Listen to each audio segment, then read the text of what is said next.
Tell that story, you know, the one you've told 1,000 times before.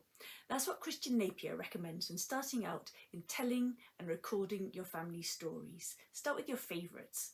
So what stories are you going to tell? What stories am I going to tell? Well, I could tell the story of my great-grandpa, who in the First World War is noted in the London Gazette as showing great coolness under fire, even though his clothing is hit several times when he's mending the wiring at the front.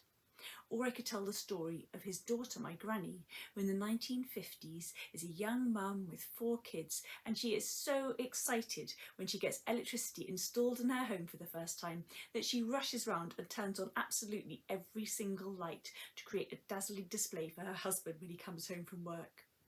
Or I could tell the story of my dad, who in the late 1960s is serving in the British Army out in Bermuda.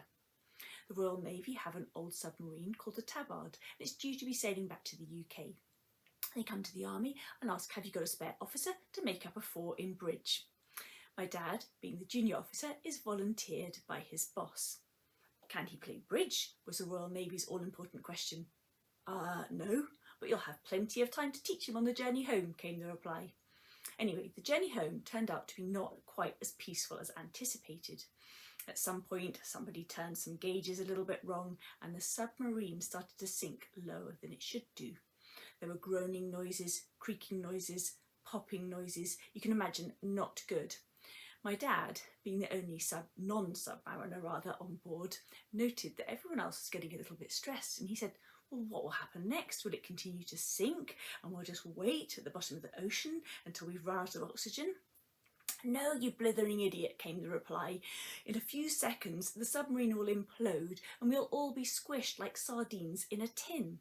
Well, safe to say, the Royal Navy worked wonders, the submarine was raised to a suitable level, and my dad is here with us still to tell this fantastic, wonderful story. And we all have stories like this, really cracking stories, sometimes stories we found in the archives too, and these stories are what make our family history so fun and so precious, and so we would really love to hear your stories. And to help celebrate family stories, we're organising a competition with Rakonto.